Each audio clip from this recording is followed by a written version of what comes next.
வணக்கம் நண்பர்களே. இனி நாம் கேட்கலாம் மூதறிஞர் ராஜாஜி அவர்களின் இராமாயணம். கோபத்தாலும் துயரத்தாலும் வாட்டப்பட்ட சீதை சிவந்து போன தன் கண்களை நன்றாக திறந்து அரக்கன் முகத்தை தைரியமாக பார்த்து சொன்னாள். நீசனே, உன் பெயரையும் குலத்தையும் வீர பிரதாபங்களையும் என்னிடம் மிக கம்பீரமாக சொல்லிக்கொண்டு எவ்வளவு பெரிய சூரனாய் நடந்து கொண்டாய். வெட்கமில்லையா உனக்கு? பக்கத்தில் யாரும் இல்லாத சமயம் பார்த்து ஸ்திரீயை தூக்கி கொண்டு ஓடும் சூரனே, எத்தனை பெரிய வீரன் நீ! ராமன் இல்லாத சமயம் பார்த்து வெட்கமில்லாமல் திருட்டு வேலை செய்தாய். என்னை காப்பாற்ற பார்த்த கிளப்பறவையை கொன்ற சூரனே, ஆசிரமத்தில் என்னென்ன வீரமும் சாமர்த்தியமும் பேசினாய். யுத்தம் செய்ய தைரியமில்லாமல் திருட்டு வேலை செய்த உன் புகழை உலகம் என்றென்றும் இகழுமல்லவா? நீசனே, நீ பெருமையாக சொன்ன உன் குலத்திற்கே அவமானம் இழைத்தாய். நீ என்ன சம்பாதிக்கப் போகிறாய்? என்னை இப்படி எடுத்துக்கொண்டு வேகமாய் ஓடிப்போய் எத்தனை நாள் பிழைத்திருக்கப் போகிறாய்? சீக்கிரம் என் நாதனுடைய வில்லிலிருந்து பாயும் சரங்கள் உன் உடலில் புகுந்து உன் உயிரை தாக்கப் போகின்றன. என் நாதன் பார்வையில் நீ சிக்கினால் போதும், அப்போதே நீ மாண்டாய், தப்பி பிழைத்தாய் என்று எண்ணாதே. நிச்சயம் வாழ்வாய். உன் அயோக்கிய பிரயத்தனமெல்லாம் உனக்கு என்ன நன்மை தரப்போகிறது? ஒரு நாளும் நீ என்னை அடைய மாட்டாய். உயிர் நீப்பேனே ஒழிய உனக்கு வசப்பட மாட்டேன். என் நாதன் என்னை விடமாட்டார். அவர் கோபத்தை சம்பாதித்து நீ பிழைக்க மாட்டாய். நிச்சயமாக கொல்லப்படுவாய். வெகு சீக்கிரமாக நரகத்தில் வைதரணி நதியை பார்க்கப் போகிறாய். பழுக்க காய்ச்சிய இரும்பு பிரதிமை உனக்காக காத்திருக்கிறது. அதை தழுவிக்கொள்ளப் போகிறாய். இரும்பு முட்கள் கொண்ட மரமும் உனக்காகவே நரகத்தில் காத்திருக்கிறது. ஒரு முகூர்த்தத்தில் ஜனஸ்தானத்தில் உன்னுடைய 14,000 அரக்கர்களை தேரின்றி ஒருவராக நின்று அழித்த என் ராமன் உன்னை விடப்போகிறாரா? உனக்காக காத்திருக்கும் யமனிடம் உன்னை சீக்கிரம் ஒப்புவிப்பார். இவ்வாறு பலவிதமாக சீத்தை இகழ்ந்தும் தாக்கியும் எச்சரித்தும் சொன்னதை அரக்கன் காதில் போட்டுக்கொள்ளாமல் ஆகாய மார்க்கமாக லங்கையை நோக்கி வில்லினின்று பாயும் அம்பை போல பறந்து சென்றான். பல மலைகளையும் ஆறுகளையும் தாண்டி செல்லும்போது வழியில் ஒரு மலை மேல் யாரோ நிற்பதைக் கண்டாள் சீதை. அப்பொழுது மேல் உத்தரியத்தை எடுத்து தன் ஆபரணங்களை அதில் முடித்து போட்டாள். ராமன் தன்னை தேடுவார். தன்னை எடுத்து போன வழி அவருக்கு தெரிய வேண்டுமென்று இவ்வாறு செய்தாள். அழுது கொண்டிருந்த அவளை கீழே மலைமேலிருந்த வானரங்களும் பார்த்தன. பம்பையை தாண்டிய பிறகு கடலையும் கடந்து ராவணன் லங்காபுரியில் பிரவேசித்தான். துயரத்தால் துடித்து கொண்டிருந்த சீத்தையுடன் தன் அந்தப்புரம் அடைந்தான். ஒரு பெண்ணுருவம் கொண்டு தன் உயிரை குடிக்க வந்திருந்த அந்தகனை எடுத்துக்கொண்டு தன் அந்தப்புரம் புகுந்தான். சீத்தையை அடைந்து விட்டேன் என்று மூர்க்கன் எண்ணினான். உடனே பிசாசுகளைப் போன்ற சில கோர ராட்சசிகளை கூப்பிட்டு, இவளை நீங்கள் வெகு ஜாக்கிரதையாக காவலில் இருந்து பார்த்து கொள்ள வேண்டும் என்று ஆணையிட்டான். என் உத்தரவு இன்றி ஆணாவது பெண்ணாவது எவரும் இவளிடம் அண்டவிடாதீர்கள் என்று கண்டிப்பாக உத்தரவு செய்தான். இவள் என்ன இச்சித்தாலும் வஸ்திரமோ பொன்னோ மணியோ எதுவாயினும் அவளுக்கு கொடுத்து சந்தோஷப்படுத்த வேண்டும். எனக்கு செய்யும் பணிவிடையும் மரியாதையும் இவளுக்கும் நடக்க வேண்டும் என்று உத்தரவிட்டான். யாராவது இவள் மனம் துன்புறும் பேச்சு பேசினால் கொன்று விடுவேன். தெரிந்ததோ தெரியாமலோ அவளுக்கு கோபமோ கஷ்டமோ உண்டாகும் பேச்சு யாரும் பேசக்கூடாது. ஜாக்கிரதை என்று எச்சரித்தான். சீத்தையை அந்தப்புரத்தில் ஒரு இடத்தில் இறக்கிவிட்டு இனி செய்ய வேண்டியது என்ன என்று யோசிக்கலானான். சாமர்த்தியரான சாரணர்களை அழைத்து உத்தரவிட்டான். நீங்கள் உடனே கரண் இருந்த ஜனஸ்தானம் போய் அங்கே பயப்படாமல் ராமன் என்ன செய்து வருகிறான் என்பதை நன்றாக கவனித்து வர வேண்டும். அந்த ராமன் இருக்கும் வரையில் எனக்கு தூக்கம் வராது. அவன் எனக்கு பெரிய சத்ரு. அவன் எப்படியாவது சாக வேண்டும். நீங்கள் போய் உங்கள் வேலையை செய்ய வேண்டியது என்று உத்தரவிட்டான். கடலால் சூழப்பட்ட ஒரு கோட்டைக்கு கொண்டு வரப்பட்டு எவ்வளவு தூரத்தில் தான் சிறையில் கிடக்கிறோம் என்பதை சீதை அறியவில்லை. தன்னுடைய நாதனான வீரன் உடனே வந்து ராவணனை கொன்று மீட்பான் என்றே எதிர்பார்த்தாள். ஆனபடியால் மிகவும் துன்பப்பட்டவளாயினும் தன்னுடைய சித்தத்தை திடம் பண்ணி கொண்டு தன் நாதனுடைய வீரத்தையும் சாமர்த்தியத்தையும் பூரணமாக நம்பி தைரியமாக இருந்தாள். அரக்கன் தன் நண்டை மிருகத்தனமாக நடந்து கொள்ளவில்லை என்பதையும் கண்டு ஒருவாறு ஆறுதல் அடைந்தாள். சாரணர்களை ஜனஸ்தானத்திற்கு அனுப்பிவிட்டு ராவணன் சீதை இருந்த அந்தப்புரம் பிரவேசித்தான். அவள் சோகத்தில் மூழ்கி கண்ணீர் நிறைந்த கண்களோடு இருப்பதைக் கண்டான். ராட்சசிகள் தங்கள் காவல் வேலையை சரியாக செய்து வருவதையும் பார்த்தான். சரி, தன் செல்வத்தையும் அந்தஸ்தையும் அவள் பார்க்க வேண்டும். பார்த்தபின் நிச்சயமாக தனக்கு உட்படுவாள் என்று எண்ணி அதற்கு ஏற்பாடு செய்தான். அவனுடைய பெரிய அரண்மனைக்குள் கொண்டு போய் அங்குள்ள சிறப்பையும் செல்வத்தையும் காண்பித்தார்கள்.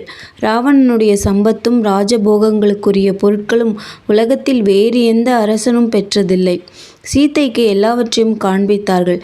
அதை கண்டு தன்னை மோகிப்பாள் என்று அரக்கன் எண்ணினான். எங்கு பார்த்தாலும் பொன்னும் மணியும் பட்டும், எங்கு பார்த்தாலும் கண்ணை கவரும்படியான விசித்திர வேலைப்பாடுகள் அமைந்த மண்டபங்கள், விதானங்கள், மேடைகள், ஆயிரக்கணக்கான வேலைக்காரிகள், செல்வத்தாலும் ராஜ்யாதிகாரத்தாலும் உண்டாகக்கூடிய எல்லாவித சம்பத்தையும் லங்காபுரியில் ராட்சசீஸ்வரனுடைய அரண்மனையில் கண்டாள். ஆனால் சீதையின் மனம் வேறு எங்கேயோ இருந்தது. தன்னுடைய பெருஞ்செல்வத்தையெல்லாம் அவளுக்கு காட்டிவிட்டு அவளிடம் பேச ஆரம்பித்தான். தன் சேனையிலிருந்த பெருங்கணக்கை சீதையிடம் சொன்னான். அவளோ முன்னமே ராவணனுடைய வீரத்தை பற்றி தன் அபிப்பிராயத்தை சொல்லிவிட்டாளே. ஆயினும் வெட்கமில்லாமல் தன் சேனாபலத்தை பற்றி எடுத்து சொன்னான். இதையெல்லாம் நீ உன்னுடைய பொருளாகவும் உன்னுடைய ராஜ்யமாகவும் வைத்து அனுபவிக்கலாம். என் பிராணனை விட சிறந்தவளாக எனக்கு நீ ஆவாய். என்னுடைய மனைவிகள் பல பேர், ஆயினும் அவர்கள் அனைவருக்கும் நீ எஜமானியாக என்னுடைய அன்பு முழுவதும் பெற்று விளங்குவாய். நான் சொல்வதை கேள், வேறு யோசனை செய்யாதே, என் இஷ்டத்தை பூர்த்தி செய்வாயாக. 100 யோஜனை தூரத்தில் இந்த லங்காபுரியானது சமுத்திரத்தால் சூழ்ந்து ஆயிரக்கணக்கான மகாவீரர்களால் காக்கப்பட்டு வருகிறது. இங்கே யாரும் பிரவேசிக்க முடியாது. தேவாசுரர்களில் எனக்கு சமமான சக்தி கொண்டவர்கள் யாருமே இல்லை. இது தேவாசுரர் அறிந்த விஷயம். ராஜ்யத்திலிருந்து துரத்தப்பட்ட ஓர் அற்ப மானிடன் வனத்தில் தவம் இருக்க நிச்சயித்திருக்கும் ஒரு திக்கற்றவன். அவனை கட்டிக்கொண்டு நீ என்ன சுகமடைவாய்? உன் அழகுக்கு தகுந்த சம்பத்துள்ள புருஷன் நான். சுகம் அனுபவிக்கும் யௌவன பருவத்தை வீணாக்கி கொள்ளாதே.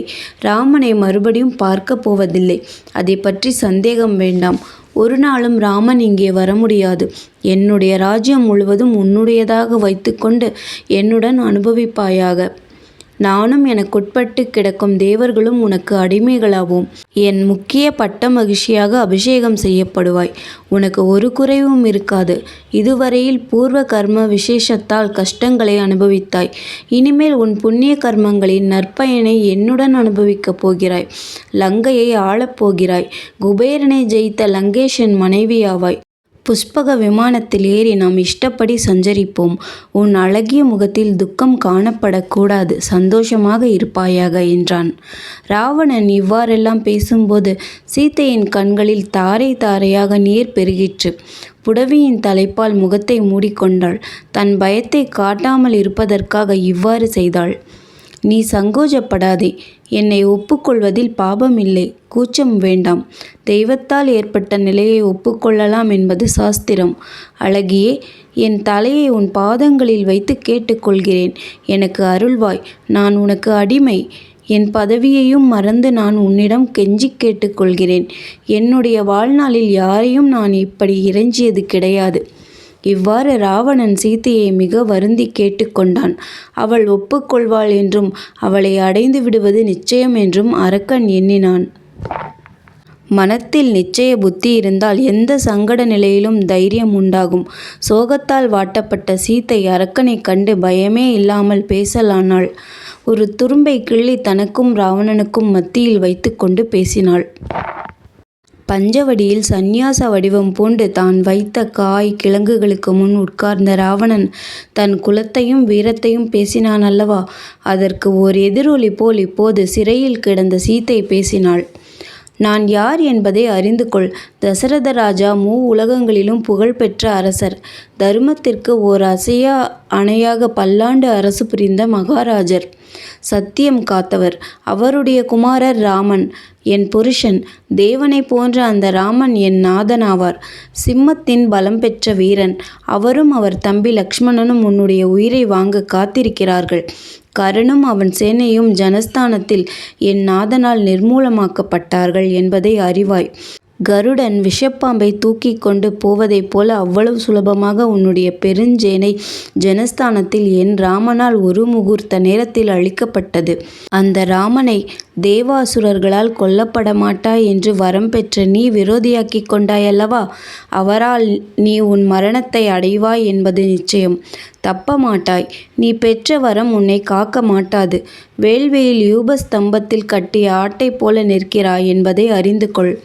ராமனுடைய கோபப்பார்வை உன்மேல் படுவதுதான் தாமதம். கடலை உலரச் செய்தாவது, சந்திரனை ஆகாயத்திலிருந்து கீழே இறக்கியாவது என் நாதர் என்னை மீட்பார். நிச்சயம் நீ செய்த தீவினை உன்னையும் உன் லங்கையையும் அழித்து பாழாக்கப் போகிறது. என் வீர புருஷர் அரக்கர்களுடன் தைரியமாக தண்டகவனத்தில் தனியாக வசித்தார். எதிர்த்து வந்த அரக்கர்களை வீரரைப் போல யுத்தம் செய்து கொன்றார். அவர் இல்லாத சமயம் பார்த்து நீ திருடனைப் போல என்னை தூக்கி வந்தாய். இந்த தீச்செயலின் பயனை அனுபவிப்பாய். தப்ப மாட்டாய். நீயும் உன் குலமும் அழிந்து போகும் காலமானது அருகில் வந்துவிட்டபடியால் விதி உன்னை இந்த பாவத்தை செய்ய தூண்டி தள்ளிற்று. அழிந்து போகும் காலத்திலேதான் இத்தகைய துர்புத்தி உண்டாகிறது. உன்னை விரும்பும்படி என்னை கேட்கிறாய். இது ஆகாத காரியம் என்பதை நீ அறியவில்லையா? அன்னப்பட்சி காக்கையிடம் அணுகுமா? வேள்வி செய்யும் வேதிகை அண்டை ஒழுக்கம் தவறிய சண்டாளனான ஒருவன் கிட்டே போக முடியுமா? உயிரையாவது உடலையாவது காப்பாற்றிக் கொள்ள வேண்டும் என்று எனக்கு கொஞ்சமும் ஆசை இல்லை. உலகத்தாரால் இகழப்பட்டு உயிர் வைத்து கொண்டிருக்க நான் விரும்பவில்லை. நான் பயப்பட்டு உயிரை காப்பாற்றிக் கொள்ள உன் வசமாவேன் என்று எண்ணாதே. இவ்வாறு சொல்லிவிட்டு மௌனம் அடைந்தாள். அப்படியா என்றான் ராவணன். சரி, 12 மாதம் உனக்கு கெடு தருகிறேன்.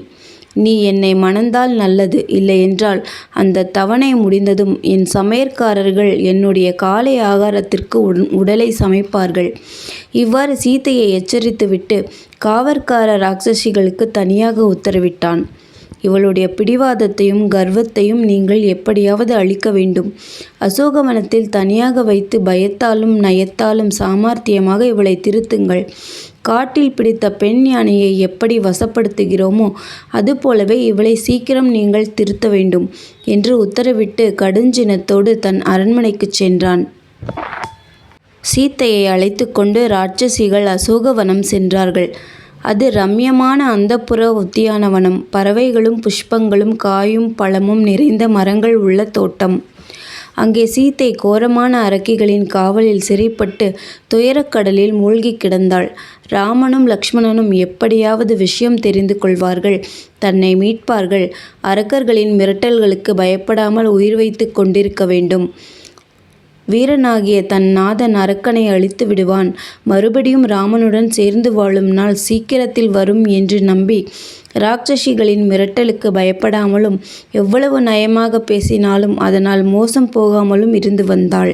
சீத்தை அசோகவனத்தில் துன்பப்பட்டு கிடந்தது 1 நாள் அல்ல, 2 நாட்கள் அல்ல, பல மாதங்கள் இப்படி அனாதையாக துன்பப்பட்டாள். மகாவீரன் ஹனுமான் கடல் தாண்டி வந்து தேவியின் துயரத்தை பார்த்து அந்த துயரத்தீயை கொண்டு லங்காபுரியை எரித்துவிட்டு ராமன் வருவான், பயப்படாதே என்று சீதைக்கு சொல்லும் நாள் பின்னால் வரும். நம் நாட்டில் துயரப்படும் பெண்கள் அனைவரும் சீதா தேவியின் அம்சம். ஆண்களாக பிறந்தவர்கள் அனைவரும் ஹனுமானை போன்று பெண்களை காக்கும் சுத்த வீரர்கள் ஆவார்களாக. இப்போது மறுபடியும் நாம் ராமலக்ஷ்மணர்களை விட்ட இடத்திற்கு போவோம். நன்றி. மீண்டும் அடுத்த அத்தியாயத்தில் சந்திப்போம்.